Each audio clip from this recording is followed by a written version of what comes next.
Devotion में आपका स्वागत है। आज मैं जिस विषय पे बात करने वाले हैं वो ये है कि परमेश्वर की आवाज़ और पवित्र आत्मा की अगुवाई में चलना। तो हम बाइबल से निकालेंगे पहला तिमोथी की किताब, उसका चौथा अध्याय, उसकी 12वीं पंक्ति मैं आप लोगों के लिए यहाँ पर पढ़ूँगा। और यहाँ पर लिखा है पहला तिमोथी का चौथा अध्याय और उसकी 12वीं पंक्ति। कोई तेरी जवानी को तुच्छ ना समझने पाए, पर वचन और चाल चलन और प्रेम और विश्वास और पवित्रता में विश्वासियों के लिए आदर्श बन जा। परमेश्वर पिता, इस वचन के द्वारा तू हमसे बातें करना, प्रभु यीशु मसीह के नाम से मांगते हैं, आमीन। तो यहाँ पर पौलुस तिमोथी को कुछ चीज़ें लिख रहा है, यानी एक तरीके से आदेश दे रहा है कि कोई तेरी जवानी को तुच्छ ना समझे, परंतु कुछ चीज़ें हैं जो वो उसको करने के लिए कहता है। और यहाँ पर हम उन चीज़ों के विषय में देखेंगे कि जब एक व्यक्ति पवित्र आत्मा की अगुवाई में चलता है और परमेश्वर की आवाज़ को सुनता है तो उसके जीवन में ये चीज़ें पाई जाती हैं। नंबर 1, उसका जीवन एक वचन का जीवन होगा। वचन, और वचन में जैसे कि हम कुछ चीज़ें यहाँ पर देख सकते हैं कि वचन में आदर्श बनना दूसरों के लिए। तो वचन सिर्फ पढ़ना और सुनना ही नहीं है। हम कई बार वचन पढ़ सकते हैं, सुन सकते हैं, लेकिन वचन के अनुसार यदि हम जीते नहीं हैं तो वो हमारा दूसरों के लिए आदर्श नहीं बनेगा। तो एक विश्वासी को, एक पास्टर, एक अगुवे, एक लीडर को वचन के सिर्फ पढ़ना ही नहीं है, परंतु वचन के अनुसार उसको अपने जीवन को जीना भी ज़रूरी है। और हम सब सीखते हैं और हम दिन प्रतिदिन सीखते जाते हैं कि कैसे हम वचन के अनुसार अपने जीवन को जी सकते हैं। तो वचन के अनुसार जीना बहुत ही इम्पॉर्टेंट है। यीशु मसीह ने भी कहा, मत्ती का चौथा अध्याय उसकी चौथी पंक्ति में लिखा है कि मनुष्य केवल रोटी ही से नहीं परंतु परमेश्वर के मुख से निकलने वाले प्रत्येक वचन से जीवित रहेगा। तो वचन में जीवन है। यदि आप और मैं रोटी नहीं खाएंगे तो हमें उससे कोई लाभ नहीं मिलेगा।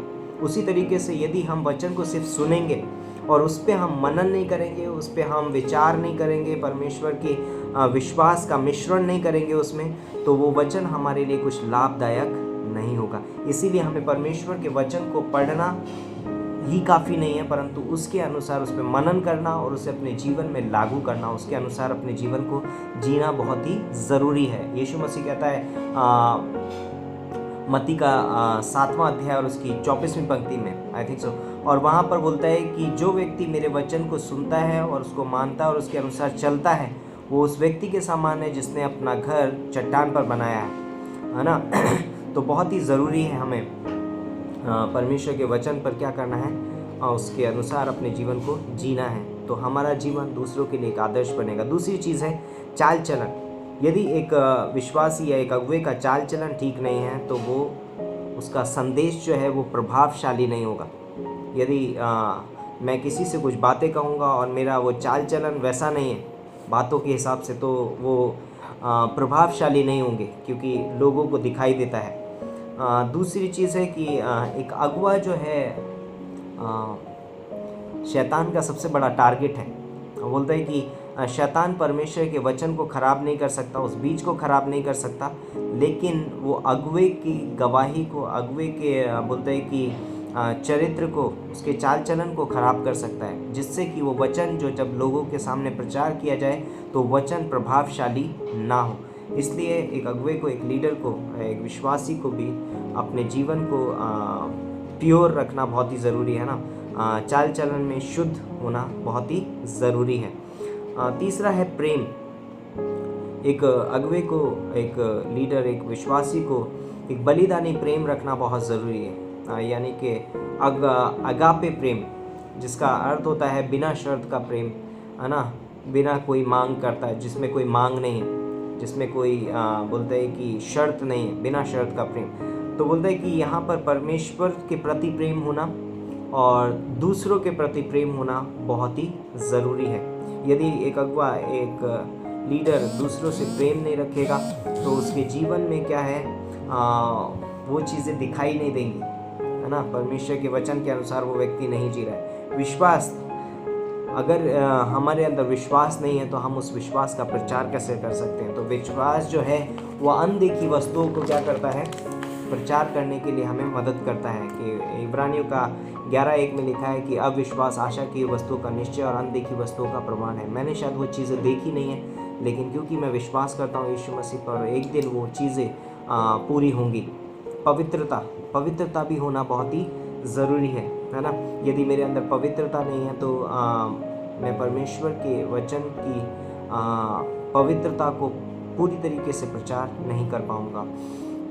उदाहरण बनना दूसरों के लिए और उन्हें वचन में बढ़ाना बहुत ही महत्वपूर्ण है। तो यहाँ पर कुछ चीज़ें हैं, जैसे कि मैं बोल सकता हूँ, लोगों को फ़र्क नहीं पड़ता कि आप कितना वचन जानते हैं, आप कितनी डॉक्ट्रिन जानते हैं, कितना सिद्धांत जानते हैं, पर लोगों को तब फ़र्क पड़ता है जब वो आपको वचन के अनुसार जीवन जीते हुए देखते हैं। वो हमारा स्टडी लाइफ नहीं देखते हैं, लेकिन हमारा पर्सनल बोलते हैं कि हमारा प्रयोगात्मक जीवन उनको दिखाई देता है। तो आप कैसे जीते हैं वो उनके जीवन पे फ़र्क लेकर के आता है। अगला पॉइंट है कि लोगों को फ़र्क नहीं पड़ता आप उनको कितना प्रचार करते हैं, या आप कितने संदेश उनको प्रचार करते हैं, या कितना प्रचार करते हैं और किस बारे में प्रचार करते हैं, परंतु लोगों को तब फ़र्क पड़ता है कि क्या आप उनकी चिंता करते हैं, क्या आप उनसे प्रेम करते हैं, क्या आप उनके बारे में सोचते हैं, क्या आप उनके लिए प्रार्थना करते हैं, क्या आप उनको वो चीज़ें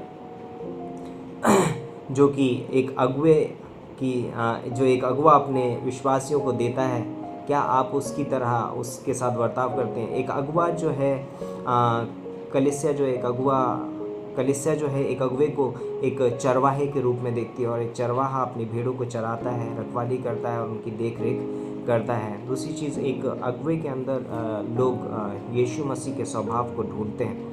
तो यदि फिलिपियों का 2:5 में पौलुस भी बोलता है कि जैसे मसीह यीशु का स्वभाव था वैसा भी तुम्हारा भी स्वभाव हो।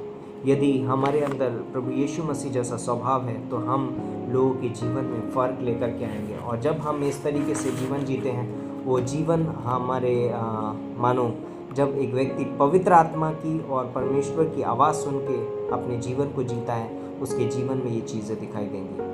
तो मैं आशा करता हूँ इस डिवोशन के द्वारा परमेश्वर आपको आशीष देगा। आमीन।